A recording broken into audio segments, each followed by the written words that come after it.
Appreciate that both of these ladies are living up to all of the hype, though. Like, we're talking about it weekly, sometimes daily right now. Yeah. So I made sure I was in front of a TV to watch that game yesterday, and it was great.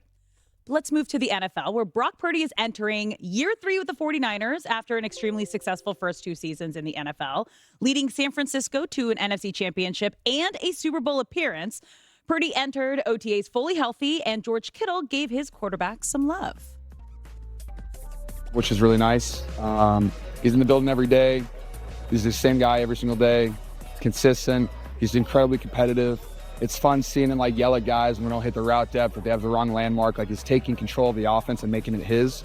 It's Kyle, and Kyle's calling the plays, but Brock's getting guys to do what he wants them to do, which is really fun to see.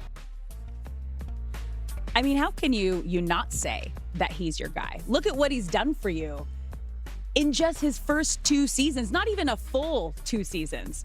First season bringing you to the NFC Championship game. Then in your second season, also coming off a major surgery, getting you all the way to the Super Bowl. But it's moments like this, when you see your top guys, everybody's buying in, everybody's believing in him, everybody is rallying around him. And if you can win over the locker room like that, that is half the battle out on the field. And then his play is great enough to get them to where they need to be if they can surround him with the right weapons. So this is the other thing too. This might be their last chance to kind of have the whole crew together again, because they have a lot of guys that are coming up on contract. We're even seeing Brandon Ayuk this offseason. Little bit of drama. We don't know if we're getting him back or not yet. Take advantage of having Brock Purdy on his rookie contract. You are getting so much bang for your buck with the very last pick in the NFL draft. So my issue with the Brock Purdy discourse, and again, I'm a Brock Purdy guy. Okay. So, Colin will do his lists about the top 10 quarterbacks, and Purdy never makes it.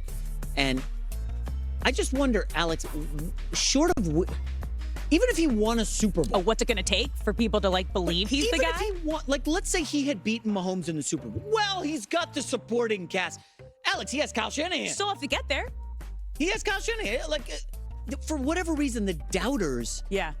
No matter, I feel like Brock Purdy is, and I've used this comparison, people won't like it, but early career Tom Brady, who was a 6th-round pick, and it was Tom's a game manager, and then they win a couple, so he's still a game manager. He had to put up 50 touchdowns with Randy Moss before he got the respect, all because of where he was drafted. And I can't stand that. I can't It just either. annoys the hell out of me. I mean, look at what he's done. Just look at the track record. Judge someone on what they've done, not where maybe they were originally projected to go. Got you to the NFC Championship game off the bench, and then got you to a Super Bowl. And the guys believe in him. You hear it from George Kittle. We heard it from Bosa talking to him a bunch. Did you ever think you were really going to be this good? He's asked him a couple of times, and you can just tell that the guys trust him. They believe in him, and if they do, that's the secret sauce to winning on top of the talent. It feels like the counter is, but Jimmy Garoppolo, remember him? What's he doing now? He was with Kyle Shanahan. He was awesome. They went to a Super Bowl. Where's he now? Is he even in the league? I think he's a backup, maybe with the Raiders. Or he was last year with the Raiders. But it's he's in LA. That gives me a pause to think okay, Garoppolo was kind of fire with Shanahan, and then he couldn't do anything else with literally anything. But he was injured. He was injured a lot. That Garoppolo was great when he needed to be, but he was plagued by injuries. Different. We Brock did get injured in that NFC Championship game, but he came back, played all of last season, and brought the team to a Super Bowl. And now the 49ers are favored in every game this year. Yeah. Every game this year. There's a reason for that. So is he? Don't get upset. Is he a top 5 quarterback in the league? I wouldn't put him in the top 5. So nobody would put him. Oh well, Josh Allen. Yeah. For sure. Okay. Well, Brock Purdy got to a Super Bowl. He did. 2 comeback wins in the playoffs last year. Mm-hmm. Why is he not a top 5 guy? He finished 3rd in MVP balloting.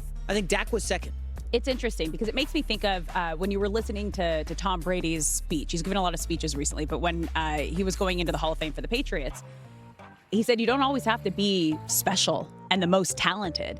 You just have to want it the most and work the hardest. And I feel like, as you mentioned, you were comparing him to early Brady. I feel in that sense, he kind of has that chip on his shoulder where people don't think he's that special and might not think he's that talented.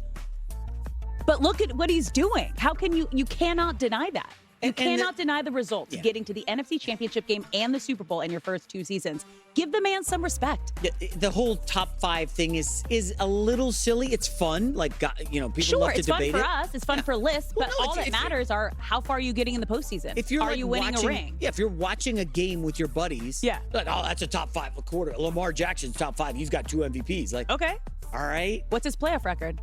It's not good, that's for sure. Well, no, then he doesn't have receiver, and you start. But he's also great. Like, you can be great in different ways. There are some incredible all-time players that never got to go to the chip in any sport. It's just he is that guy that has figured it out. Yeah, and that deserves a different amount of respect. I'm pro Purdy. We're hosting later this week. Yeah. And this made me think maybe I do quarterback tiers and I put Brock Purdy in the first tier, just as a big middle finger to everybody out there. But do you actually believe that? Why isn't he, huh? Do you believe that? Why not? Yeah. 2 years, body of work. Make the argument. Yeah, Jordan Love plays 8 games. All right, I'm getting too worked up. There's a positive Monday. Sorry. We'll save it. Yeah. We'll save it. Let's move to your Jets. Let's see if you're still super positive.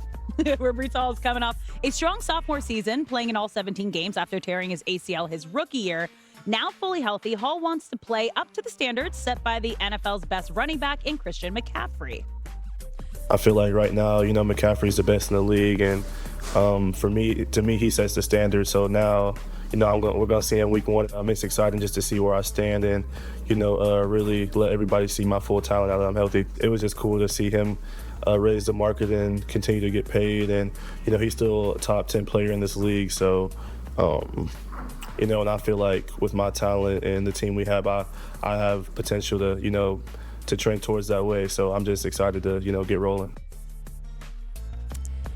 It's a lot of high expectations and pressure on your Jets going into this season. What are your expectations for Hall? I think when I go to Vegas here this summer, I'll be betting him to win like Offensive Player of the Year, not MVP. Okay. But, that's an award, right? Offensive Player of the Year. I'm almost certain it is. I saw some stats on Hall with no quarterbacks last year with the Jets. None. Yeah. He was like incredible. He was so good. The numbers show, holy cow, this guy has Aaron Rodgers at quarterback and Mike Williams at receiver. You're going to have to spread the defense out. Hall is a filthy talent. I'm just telling you, look at him make guys miss. Bye. See you later. He's so fast and tough. Look at this. Breece Lightning is such a good nickname. I forget who gave it to him. It was, I think, nice. A New York announcer. Yeah. But it was in the Denver game. He went like 77 yards for a touchdown. I love watching him. Yeah. I'm bullish on Breece Hall, but then again, I'm bullish on the Jets. I know you are. I have a hard time, really hard time, putting a lot of faith into this team when you have a leader, Aaron Rodgers, who is not leading by example. Where is he right now, Alex? Nobody knows still. That's the thing. It's been a week. Your leader, who's supposed to lead this team, was not at mandatory minicamps. And I know Saleh and a couple players said it wasn't a big deal, but you know that there are a handful of players in that locker room going, if our leader's not here, well, what does that mean? What does all this mean to us? Like, okay, if you're going to be at all the OTAs and other off-season practices, why aren't you at the mandatory mini camp when you know that you're supposed to be here? And again, Julian Edelman was on your show last week, and he had a really interesting take. He said you can't win games in the offseason, but you can lose them in the offseason. And if the Jets and Aaron Rodgers don't have a strong start to the season, this is going to be a big reason they're going to pull from and be like, well, you weren't there. You didn't get all the time that you needed with your team. You didn't have that bonding time. Everyone didn't believe in everything that you were doing to bring everyone together. Because there is. If your boss or your captain decides not to show up to something, that's like okay, they're not giving 120% caring as I am here right now. There's going to be a little pit in your stomach about it. Now listen, he goes out and Rodgers throws 4 touchdowns and beats the Niners in week 1. It's all forgotten. No one's going to forget about it. But you're facing the 49ers in San Francisco Monday Night Football week 1. Not great. Then at Titans, then versus the Patriots for Thursday Night Football, and then versus the Broncos. If you lose any of those 3, Titans, Patriots, or Broncos, not great. You're going to get a lot of flack considering that you're favored in 14 of your 17 games. Yeah. 6 primetime games this season. Like, there are high expectations for a man who's only played 4 snaps with this team. I know